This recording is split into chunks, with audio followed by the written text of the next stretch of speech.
Happy Saturday, Packers fans. Welcome into an all-new episode of the Pack a Day podcast. I'm your host, Andy Herman. You can follow me on Twitter at Andy Herman NFL. You can find the podcast at Pack a Day Podcast. Thank you so much for joining me today. If you are a Brewers fan, good luck to you. I will be cheering them on. Game 5, huge day today in Wisconsin sports. Hopefully the Brewers can get it done. Of course, we're going to be talking about Packers Bengals coming up on Sunday. And today we're going to be focusing on the state of the Packers roster and just sort of reanalyzing it now that we've had the first 4 weeks of the season going into the bye week. What positions are better, which are worse, which are about what we expected. We'll go through all of that today. Before we get there, shout out to Alchemy Wealth Management. Ryan Nelson, retirewithryan.net. Get your future in order. Do it right now. What are you waiting for? Retirewithryan.net. You can go on your phone, on your computer, on your tablet, wherever you want to go, and make sure that you're getting signed up for a free consultation with Ryan. He is going to hook you up. He has a bunch of slots that are available. This is for Packers fans and Pack-A-Day listeners and viewers only. So go check it out. And, you could tell non-Packers fans about it too, retirewithryan.net. I'm sure he would still be happy to help, but it is a cool offer that he is offering up to us, courtesy of the Pack-A-Day podcast and retirewithryan.net. Again, Alchemy Wealth Management. Also, Luigi's Pizzas. These are the best frozen pizzas on earth. And I know it because I've had it and I loved it even before I partnered with them. And it's the ingredients. I went to see where they made the pizzas. It was awesome. I got a whole tour of the place. Awesome people, awesome ingredients, awesome pizzas. I saw all of the fresh ingredients they were using. I saw the mozzarella. I saw the tomato. I saw everything. It was unbelievable the way that they went about creating these pizzas, and it shows. There's a true craft there. I love the flavor. I love the taste. I always have. You're not going to be disappointed. Go with any of them. The gourmet pizzas, the fresh risers, the fresh dough pizzas, they're called Big Daddy, the ultra thin crust. They're all absolutely incredible with all the toppings you could possibly want. The Big Daddy's got double. Check it out. Get your victory pizzas for hopefully that Brewer game, as well as the Packer game this upcoming Sunday as well. All right. The big news, of course, on Friday is that we have the official injury report. Let's start with the Bengals first. Theirs is relatively simple. The big one for them, Shamar Stewart, their first-round pick, who looked really good earlier in the season before having some injury issues, is doubtful for this game. He is unlikely to play, and that is a big break for Green Bay. It's one thing to have to deal with Trey Hendrickson already. Their next best defensive end, or just defensive lineman in general, is Shamar Stewart, and him being out is a legitimately big deal in this game, especially, we're going to talk about in just a moment, that Packers offensive line. If they're beat up the way that they might be in this game, any advantage that you can get here with no Shamar Stewart to kind of even that out a little bit could be huge for the Packers. He is, again, doubtful for this game.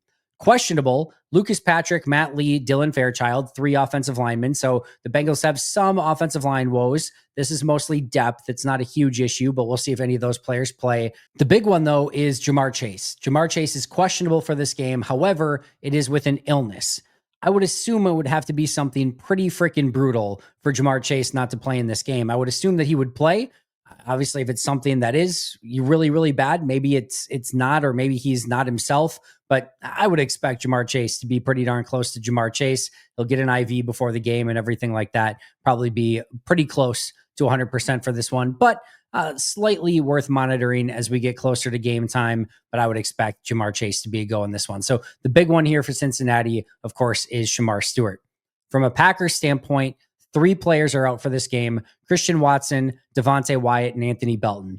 Belton we'll talk about with the offensive line in just a moment. Devontae Wyatt obviously hurts the defensive tackle depth. We talked about this the other day. It's not unsurprising. It's going to be Warren Brinson's first real opportunity, or first any opportunity in a regular season game. And we'll see. I would expect him to play quite a bit. Talked about it with Justice. I expect Colby Wooden's role to be the same. Carl Brooks goes into the Devontae Wyatt role. Warren Brinson goes into the Carl Brooks role, and Stackhouse's role remains the same. So Wooden and Stackhouse shouldn't get affected too much. I would think that Brooks is in for a pretty big increase playing that Devontae Wyatt role. And now, of course, Brinson, actually active, will play that Carl Brooks role. Meanwhile, questionable includes Nate Hobbs, who's still in concussion protocol. He's going to have to clear that. That's a pretty big one for the secondary. Brandon McManus, who did practice again on Friday. That's a great sign. He should be good to go. Matt LaFleur said that they're just looking at more contingency plans at this point. So I would assume he kicks, but one to keep an eye on. And then, oh, I don't know. We already know Anthony Belton's out. How about Zach Tom, Rasheed Walker, Jacob Monk, Aaron Banks is all questionable, not to mention Travis Glover, who's already on IR. That is a crap ton of offensive linemen. I can tell you one thing that I think I know for certain. The one thing I think I know for certain is that not all of those offensive linemen will be out. The reason I say that, now maybe there's a transaction on Saturday that counterfeits this a little bit. They would only have 7 offensive linemen left, period. That includes practice squad offensive linemen. If Anthony Belton, who we know is a no-go, Zach Tom, Rasheed Walker, Jacob Monk, and Aaron Banks all can't go, you're looking at, in all likelihood, Jordan Morgan at left tackle, Donovan Jennings at left guard, Jenkins at center, Sean Ryan at right guard, and then Darian Kennard at right tackle. That's your starting offensive line. And you have 2 practice squad players as your only offensive line depth. Green Bay would not go into the game with that little depth. I would assume they would sign somebody. They could have claimed Brant Banks. They didn't. I'd be willing to bet you that there is a very strong chance that at least one of Tom, Walker, Monk, or Banks are good to go for this game. Which one that is, who ultimately ends up playing, that remains to be seen. How this offensive line lines up, that remains to be seen. But Tom, Walker, Monk, and Aaron Banks, all questionable for this game. We'll see who can play. We're going to have to wait until we get any update maybe on Saturday. We'll see if they call up multiple offensive linemen on Saturday. And we'll also get an idea, of course, an hour and a half before kickoff when we finally get those inactives of just which offensive linemen are capable of playing. And it goes without saying, this is a massive storyline in this game. Green Bay struggled against the Browns defensive line so much that it completely affected their offense throughout the entirety of that game. Now, the Browns defensive line is much better than the Bengals, but you still have a Trey Hendrickson. Miles Murphy's playing pretty good football. They've got some interior defenders like a TJ Slayton that if you don't get on them, they're going to get penetration and they're going to not get knocked back and they're going to be a pain in the run game as well. So you have to be careful on this one, and hopefully they're healthier than they look right now and they see a couple of those starters return like Aaron Banks and Zach Tom, which would make your offensive line much more potent, much more, how do I want to say, just, not having to worry about it quite as much, less concern overall for the offensive line, which would obviously be a very good thing. Nate Hobbs, if he cannot clear concussion protocol, you're probably fine. Carrington Valentine, Keyshawn Nixon on the outside with Javon Bullard in the slot. You can get through that. Your depth just takes a hit. Now you've got Kamal Haddon and Bill Melton as your next 2 up at corner.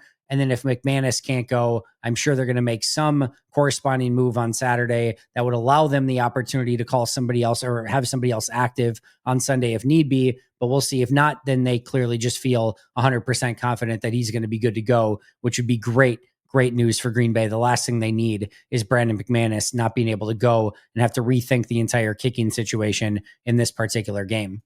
Let's get into our main topic for today, and that is sort of reanalyzing the state of this Packers roster. Now, I'm going to go through this kind of position by position, but before we get there, I thought it'd be kind of fun to look at this from a PFF standpoint. It goes without saying, we all know, you know it, I know it, PFF knows it, if we're being real. It's not perfect, right? Shouldn't be the be-all end-all, just like when I say about my grades. Shouldn't be something that you take for canon. It's not gospel. It's not anything like that.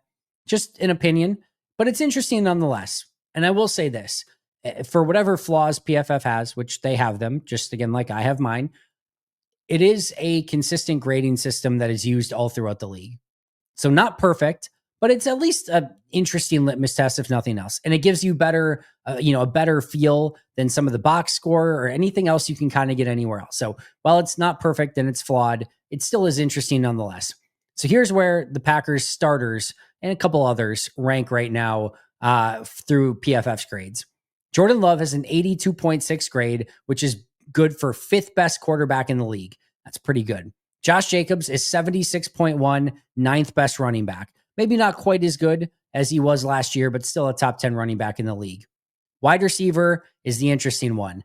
Dontavian Wicks, a 64.5, Dobbs a 63.1, and Golden a 60.9. That is the 55th, 60th, and 72nd graded wide receivers. So if you think about it this way, you're basically saying they have 2 bottom number 2 wide receivers and then a top number 3 wide receiver.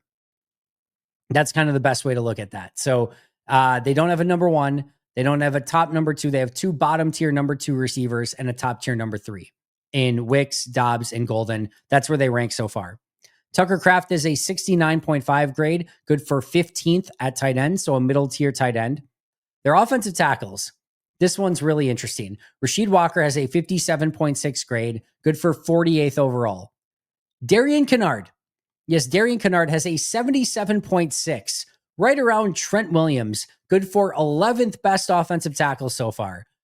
I'm going to go ahead and disagree with PFF's evaluation on this one of Darian Kinnard, but we'll take it for what it's worth in this scenario. That basically gives them a top third of the league offensive tackle in Kinnard, and then a middle tier number two offensive tackle in Rasheed Walker. Sean Ryan is the 50th best guard. Jordan Morgan is the 61st ranked guard, 53.5 grade for Ryan, 50.1 for Morgan, and then a 59.0 for Jenkins, which would be the 27th graded center. So much worse, a bottom tier center and a bottom tier number two bottom tier number two guards with Ryan and Morgan. All right. That brings us to defense. Micah Parsons, 92.7 overall, good for second among pass rushers, or edge rushers, I should say, defensive ends. LVN, a 73.3, good for 34th. And Rashawn Gary, 69.6, good for 44th. So you have a top tier number one, a top tier number two, and then basically like a mid tier number two. Defensive tackle, Devontae Wyatt is a 72.6, good for 24th. And Colby Wooden, 62.9, good for 50th. So basically kind of a bottom tier one and a bottom tier two, again, per PFF's grades. Linebacker, Cooper is at a 73.8, good for 16th best in the league. Quay Walker, a 63.2 grade, good for 32nd. So a mid tier one and a bottom tier one. Corners, this is the other really interesting one. If wide receivers one, this is the other. These are their cornerback grades. Keyshawn Nixon, 74.2. Carrington Valentine, 71.4. Nate Hobbs, 68.4. That is good for the 15th best corner, Keyshawn Nixon, the 21st best corner, Carrington Valentine, and the 25th best corner, Nate Hobbs.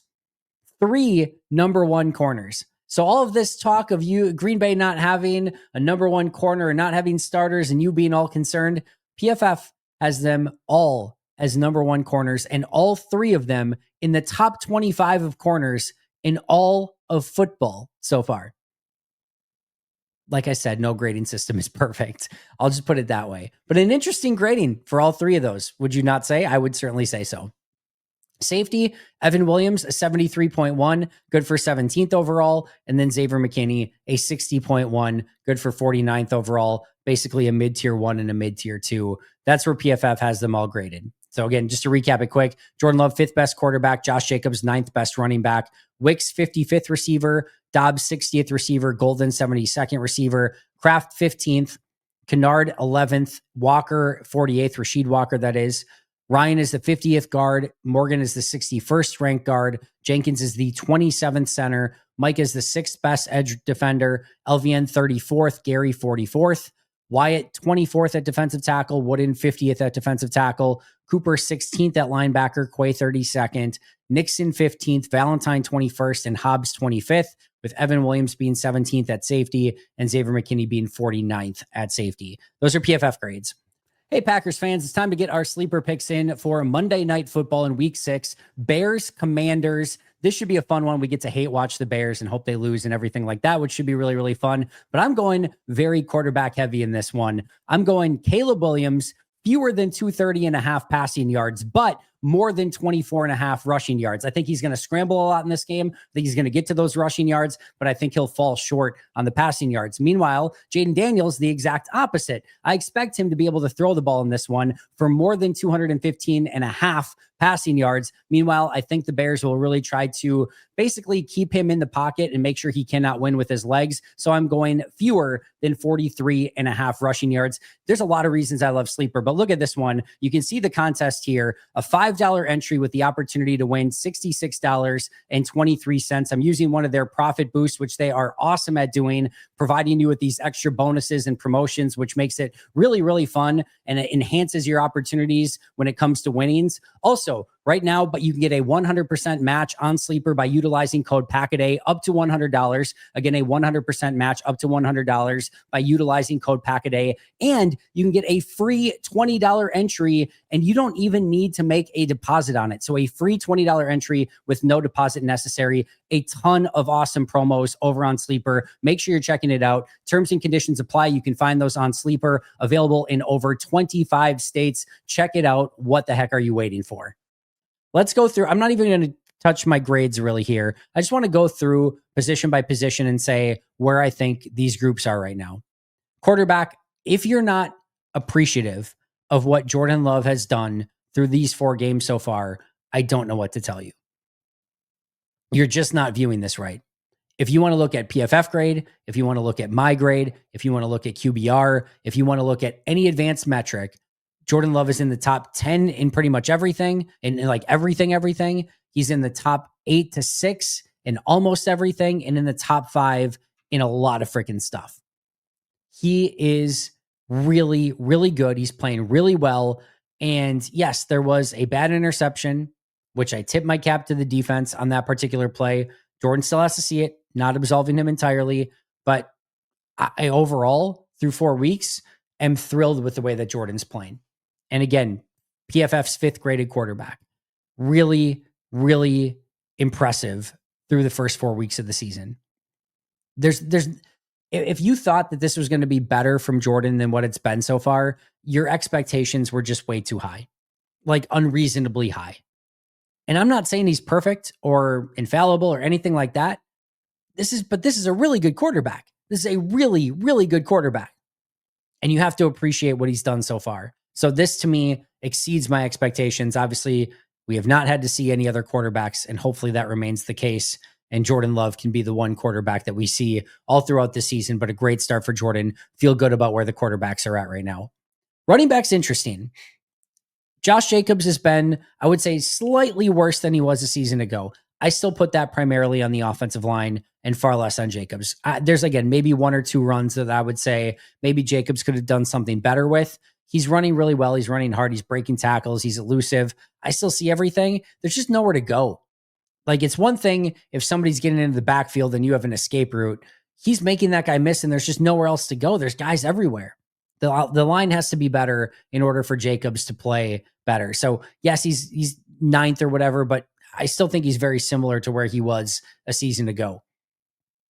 Chris Brooks, kind of what we expected, right? Emmanuel Wilson's coming off a really nice game, but kind of what we expected. And we haven't seen any Marshawn Lloyd because of the injuries. Because of that, I would say the running backs are maybe a tick below what I was hoping for or maybe kind of expected, but nothing egregious. And overall, this still feels like a running back room that you can win with, especially if you can get Marshawn Lloyd back healthy sometime here in the near future.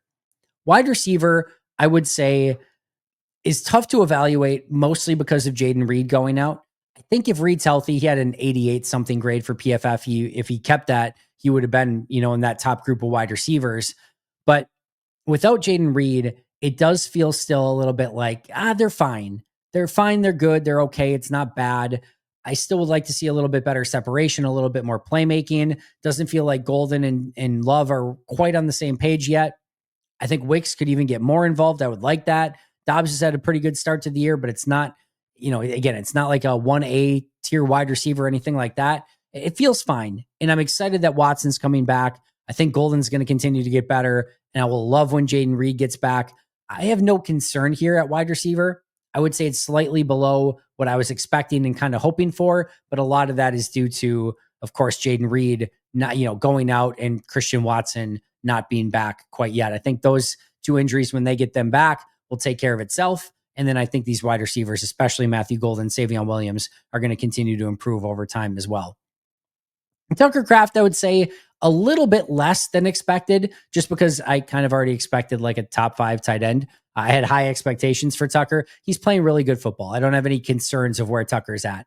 But Luke Musgrave has kind of picked up where he left off in 2024, has not been the tight end that anyone has wanted him to become.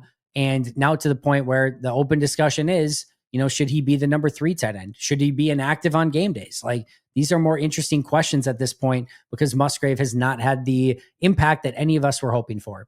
Still time left, but it's kind of running out at the same time for him to show that he can be an impact tight end in this offense. Love the way that Kraft is playing overall. Musgrave's been disappointing. Fitzpatrick and Sims have not really done anything. So I would say tight end in general, slightly below where I wanted them to be, but I still have a ton of faith in Tucker Kraft moving forward. The offensive line, we know, right? It has been a pretty distinct disappointment. Injuries have played a part. Zach Tom, a huge part of that. Aaron Banks, it's been tough to glean exactly who he is because he had one game where he was clearly not 100%. Let's see what he does coming back. But Rasheed Walker, high expectations, contract year, go get that money. And he's not been very good. Sean Ryan, contract year, big expectations, go get that money. He's not been that good. I think they're both fine-ish, but not if they play the way that they've played so far. Both of those players need to play better. Elton Jenkins has been a massive disappointment at center so far. This last game, better. Fourth game, Dallas, much, much better. If he can be that moving forward, they're fine. But you still expected Pro Bowl, potential at center. And he's the 27th graded center for PFF. And I don't disagree with that at all. His first 3 games were brutal, absolutely brutal. So that's disappointing. Jordan Morgan and Anthony Belton went in there, looked young. They looked inexperienced. They look like they still need, to put some time, effort, and energy into their craft and their technique, that they're not fully formed yet, which is understandable, right? But I was hoping for a little bit further along, especially for Morgan.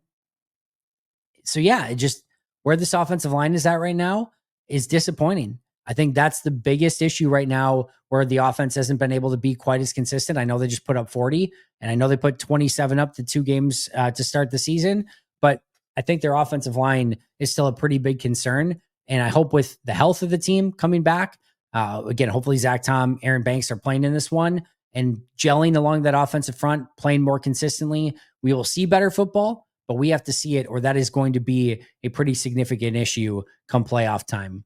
Defensively, extremely happy with Micah Parsons as defensive end, as good, if not better than expectations. I think LVN, we wanted to see him take a jump.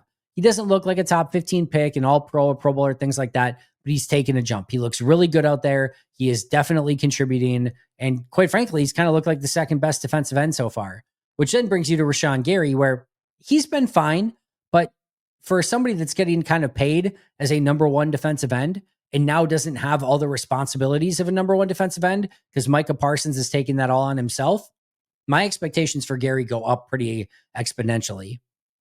He needs to be a big-time performer. He's getting the number 2, he might get the number 1 offensive tackle to get Micah those advantageous situations, but he's not getting the chips and the double teams that he was in years past. They need him to be a big-time disruptor. I've seen flashes of it this year again. There are moments, but I need him to be a bit more consistent. But overall, defensive ends as good, if not better than advertised, because LVN's taken a jump. Gary's still playing well, and Micah Parsons is playing freaking insane so far. Defensive tackle, you have to be pretty excited about. The fact that they traded Kenny Clark and that he is, in Dallas, and, that was the last second right before the start of the season, that's a tough thing to sort of overcome. Yet Devontae Wyatt and Colby Wooden seemingly took it to heart and said, we got this. We're going to play well. Carl Brooks has been okay. He's been okay. I still think there's a better version of him out there. Hopefully he can get to it as soon as this week with Devontae being out. And then Brinson hasn't played yet. Stackhouse has not been good when he's been in, but I'm still thrilled with where Wyatt and Wooden are at. So to me, I'm still going above expectations so far. Linebacker, Cooper and Quay, I would say we're kind of breaking even. I will add on top of this, Isaiah McDuffie's been really good when he's been in on defense, like really, really good. I've been really impressed. I don't think you want to move him up or anything like that or play him more, but when he has been in there, he's looked good. As far as Quay goes, I think this is about what I expected. I think he can be a little bit better, but he's played good football so far. And Cooper, I think he has all-pro potential. So being somewhere in the middle of the pack of the starting linebackers, it's still good. I just expect greatness from him. And I think he will get there. Now, I talked about the other day, I don't think that Jeff Hafley is weaponizing him the way that he did in 2024 because he doesn't have to. The pass rush is getting there more consistently, so you don't have to do quite as much from a blitzing standpoint with Edgerrin Cooper. But I still love the way he's playing. He's all over those checkdowns. Now, he missed a couple tackles. It's kind of cost of doing business with how fast that he plays. But overall, still thrilled with where these linebackers are at. And I think Edgerrin Cooper still has a lot more to give to this team as the rest of the season goes along. Corners, I'm going to have to disagree with PFF. I think this is the one. This is a two-sided thing. The first thing I'll say is this is where we get to be prisoners of the moment and can only think back to the most recent game. The most recent game sucked. I didn't think Nixon was great, and Hobbs and Valentine were really bad in that game. So we've got a major problem. It's a big issue. The corners suck. Get rid of them. Bring in somebody else. Trade for somebody. Go back to the first 3 games. The first 3 games, they were really good. They were really, really good. Love the way that the corners played. Even going back to last year, I know Hobbs wasn't there, but Valentine, Nixon, Bullard, those guys played well. So I don't have a major concern here, but that game against Dallas was bad. And Nixon, Valentine, and Hobbs all played very poorly. If that continues, all right, we have an issue. If it doesn't, if they kind of bounce back, and this is a great week, I know it's just Joe Flacco, but it is Jamar Chase and it is T. Higgins. I'm excited to see how the corners respond this week. I think we'll have a better feel if they can kind of hold Chase and Higgins in check, or if those two are just stomping right through the Packers secondary. All right, those are 2 very different outcomes. And the difference there could change whether or not Green Bay does have to make a move at corner or try to do something at the deadline, or if they feel a lot more comfortable with Valentine, Hobbs, and Nixon for the remainder of the season. Safety, maybe a little bit below expectations, but the truth is teams just aren't challenging Green Bay, and especially Xavier McKinney down the field. He hasn't had many opportunities to make big plays. I think he could be better, but I think he's pressing a little bit, trying to make some plays. Meanwhile, Evan Williams has been great. Javon Bullard has taken a step. I love the way that those young safeties are playing. Obviously, Bullard in that corner slot conversation as well, but good stuff from the safeties. And if you hear Jeff Hafley talk about what Xavier McKinney is bringing to the table, he is ecstatic with it. So I'll trust that. I still think the safeties are playing really, really well. So that's where I'm at. I think overall, the positions, as we all know, we've talked about it for the last couple of weeks, offensive line, maybe corner, defensive tackle. There's a couple opportunities there for growth. I would love to see Brinson tear it up this week at defensive tackle. I'd love to see the offensive line start gelling together. I would love to see these corners step up to Chase and Higgins, knowing that it's Joe Flacco, put some pressure on and go make some plays. But those are the areas right now where I think there's a larger level of concern than there was going into the season. And then we don't even need to mention special teams, which is an unmitigated disaster so far. And Green Bay has to find a way to get that cleaned up as well. That's going to do it for me today. Thank you so much for joining me. Always appreciate you. We'll be back here tomorrow with a game day preview and a pregame show. You're not going to want to miss it. Shout out to our All-Pro and Hall of Fame members, PJ Wynn, John Wild, Brandon Paletta, Boom Handle, Donald Lee, Lori Lord, Baby QB, David McCluskey, Donald Decker, Alex Wong, Peter Ataka, Jay Zimmerman, B. Brown, Puerto Rican Packer, Dan Gassford, SoCal Pack, Chris Rager, Izzy Roberts, Ian Ewing, Carlo Delgado, Willie Winklestinkle, Jen Wright, The Gable Storm, Pack Attack Cast, Chris Weish, Craig, John Demetropoulos, Hayden Radomski, Devin Lane, Gonzusa, Alexander Newell, Dan Miller, Bill Reinhart, and Richard Morales. See you guys tomorrow, but until next time, and as always, go Pack Go.